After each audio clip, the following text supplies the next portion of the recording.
Welcome back into KSL News Radio and KSL Sports. The new era of BYU basketball is here. Mitch Harper, Matt Baiamonte with you, and we're talking now with first-year head coach of the BYU basketball program, Kevin Young. And Coach, we're here in your office, and how have you enjoyed just settling in here to BYU and just the most rewarding parts of the job so far? Yeah, settling good. You know, it's been a hectic couple of months to start, but it's starting to normalize a little bit. I think the most enjoyable part has honestly just been the kind of the energy around what we've got going on. I mean, everybody I meet in town and so forth has been super supportive, and it's been cool to kind of just feel the energy of kind of what the summer was like.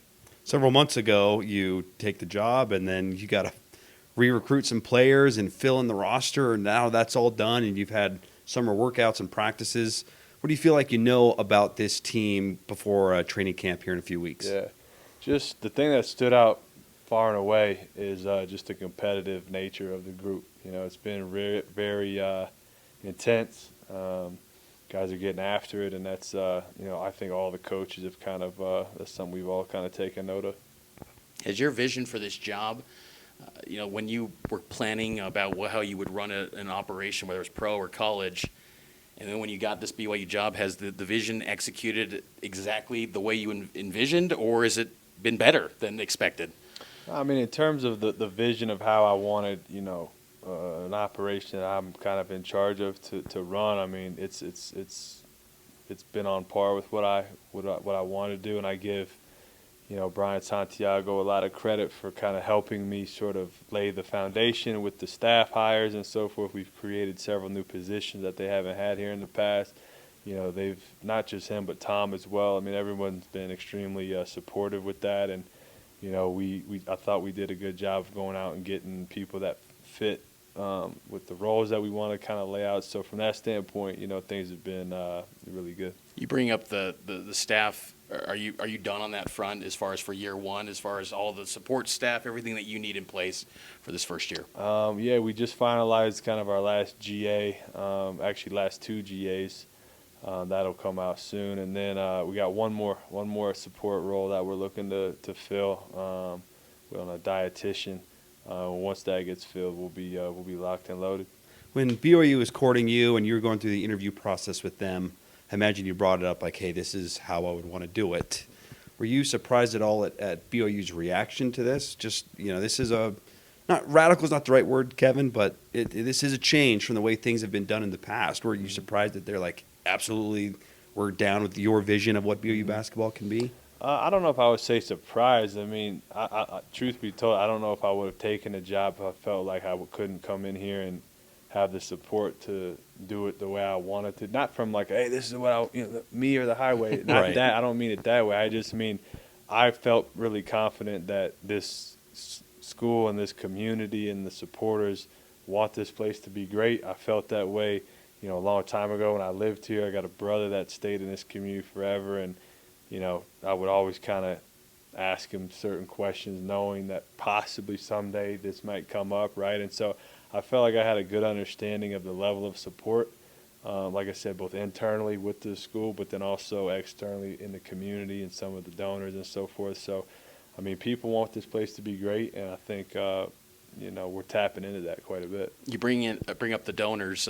How important was it to have a competitive NIL collective when you stepped into this role, and how supportive has that been in your efforts in building this roster for year one? Yeah, I mean, I think I've said this before in other interviews, but, a good friend of mine, Billy Lang, is the head coach at St. Joe's, right? And so that was honestly the first thing he said. It was like, find out what the NIL budget is, see how much support they have, right? And so, that was foreign talk to me at the time, right? And so I was grateful he was able to kind of, give me that advice. That was something we certainly talked about as I was interviewing them as well, right? And so I think what it's done is, really, I would say all it's done is it's allowed us to be competitive across the country, right, with other schools. It's a competitive era, right, in college basketball with that part of it, and it is a big part of it. But I'm just glad that we're able to sort of be in the game and be competitive with some of the other schools that are out there. There's a perception that it's hard to recruit to BYU, whether it be the honor code or whatever it is.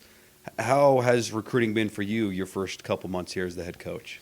Yeah, I mean, honestly, like the honor code and what the university stands for me, that I always viewed that as a positive. I always told my wife, you know, this college opportunity at BYU is probably the only one that I would have left the NBA for, in the sense of it's not this grandiose recruit every single kid that's out there. You kind of have a built-in recruiting base in a lot of ways because of the church, but then also, you know, we're not out there trying to get every kid. We're specifically targeting guys that we feel like are good fits here. Now you tack on like kind of our NBA model, right?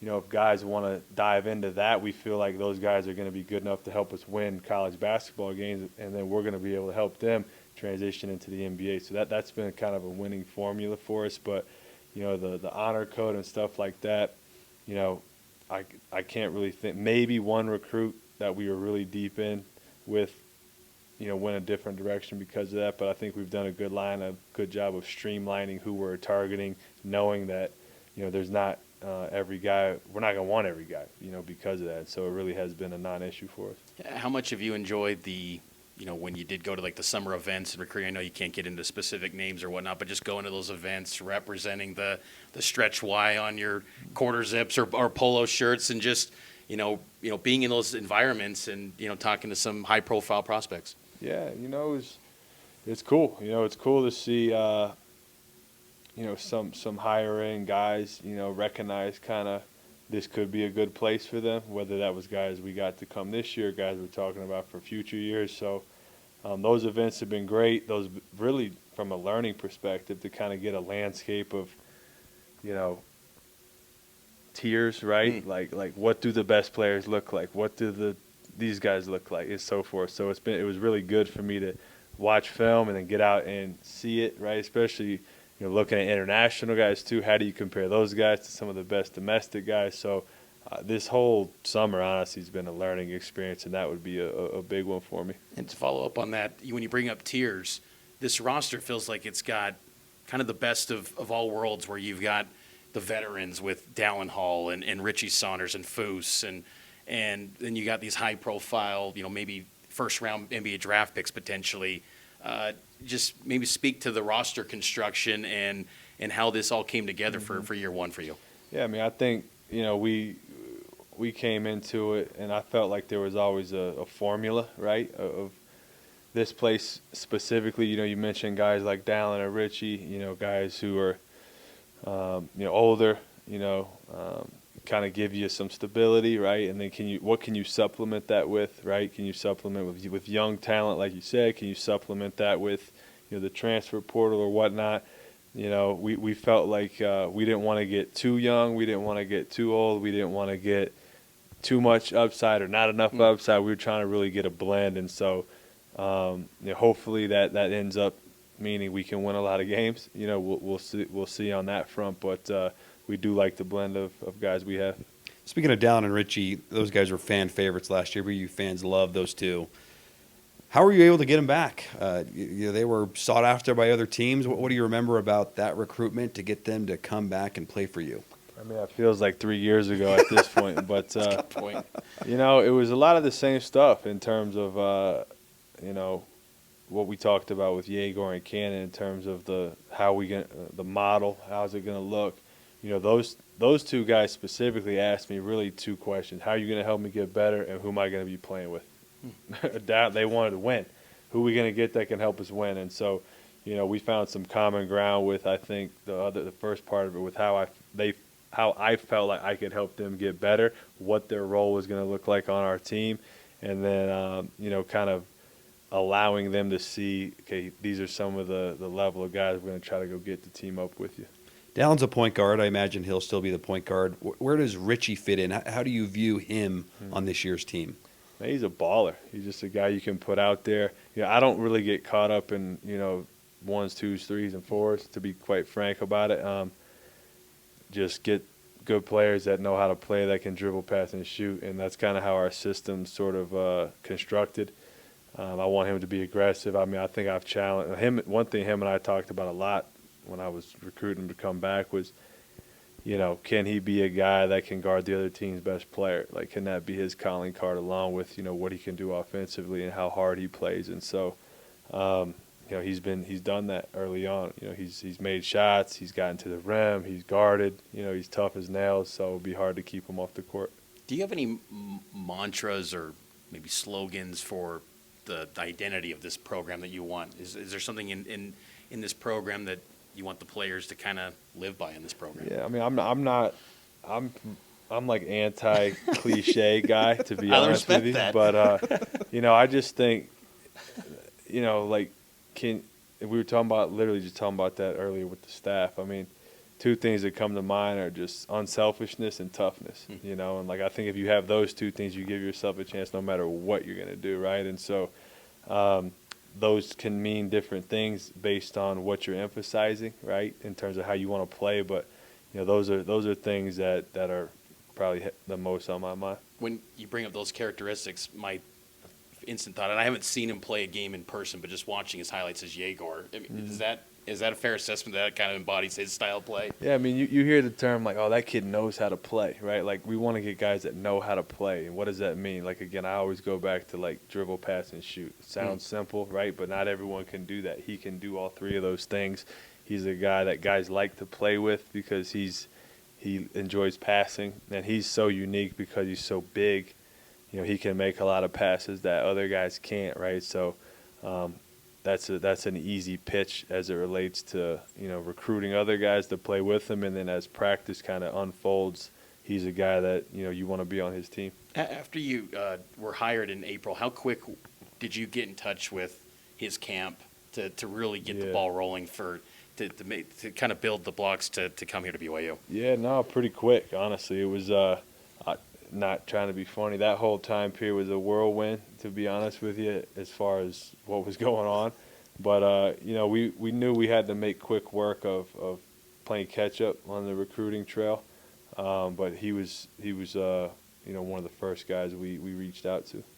While we're on the topic of basketball terms like dribble, pass, and shoot, a term that we've heard a lot from you and in regards to how you want to build this program is player development. I'm curious, what does that mean? It's well documented from your time in the NBA, guys that you've developed.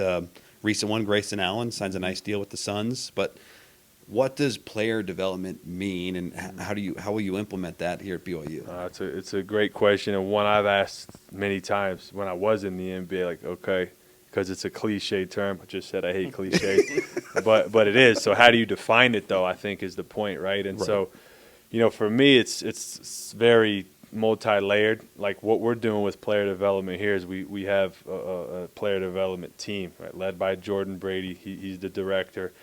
Michael Davies, our strength coach. That's an arm of the player development. Craig Manning is our head of kind of mental performance. That's a leg of our player development. Our analytics, Akash, who I brought on from the Suns, that's a leg of our player development, right? This nutritionist that I had mentioned, that will be a leg of our player development.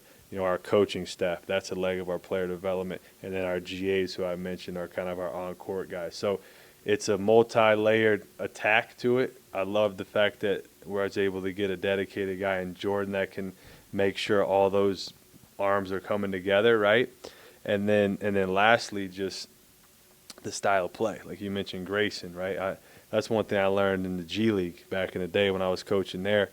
A lot of these guys are all really talented, but are you putting them in positions where their talent can really showcase itself? And so that's something I believe in a lot.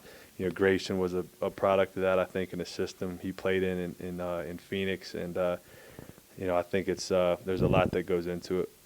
Wanted to ask you a few other players on the roster. Kaba Keita, Mawat Mag, they're the two players that you guys picked out of the transfer, or were able to land out of the transfer portal. What was it about them and all the pool of portal prospects that said these guys fit what we're trying to build? Yeah, I mean, Kaba was, that was probably the number one thing I was trying to get done early on, was just an athletic, lob threat at the rim. That opens up the whole offense in terms of how I want to play. He's even more athletic than I thought. Honestly, some of his clips have gone viral. I was going to follow up on that. Can you share maybe some of the data, the numbers on Kaba and the testing? I mean, I was actually recruiting that day when that happened, Okay. so Jordan was sending me all the videos. But yeah, I mean, he's just so gifted athletically. I mean, it's really unique to watch. But he fit like a glove. And obviously, Chris Burgess could really speak to his character as well, and so we felt like we had a really good handle on who we were bringing in as a person and a player. So that was good. And then, Mag, he's a guy we wanted to. We needed somebody that was kind of different than what we had, athletically, and he's so defensive minded, being able to, going back to like the blend, I feel like team building is something that can be overlooked when you're putting a roster together. And we felt like he really fit a need in terms of having that lockdown defender and, active cutter offensively and things like that. So. Last thing for you, Coach. Thanks for the time. It's been a lot of fun chatting with you, and I know we're excited to see your first year on the hardwood with the team. How's the family doing in Utah? Can you guys go out to dinner? Are you getting stopped when you go out in public? Like, how's that going? So my son said, "Dad, now I know how Devin Booker feels." Like, I don't think I'm quite on Book's level. My son was like, "You need to wear glasses and a hat every time we go out." So they're having fun with that for now. But no, it's been great, man. Family's good. We're just kind of trying to get settled here before school starts and get sports teams lined up and do all that stuff. And Have your kids come around practice at all? yeah, a little bit. They've been kind of traveling quite a bit. They were in Phoenix and they were out of town. But yeah, they've been around. I mean, they love it. They've been raised in a gym, and so they're excited about being able to be a little bit closer to what I do. I know Matt said last question, but just to follow up, you mentioned a month ago to the media that you're getting some In-N-Out burgers with Coach Voigt. Is that the go-to spot for Coach Young? In-N-Out? That is a guilty pleasure of mine. I try to be healthy as I can, but if I really want to treat myself for something, that's kind of where I go. Well, Coach, I think all Cougar Nation's thrilled for this program and all the potential that there is, and I think that bright future ahead, and we're all excited to see it in year one and in this new era. Appreciate it, man. I appreciate all you guys do. Thanks for having me.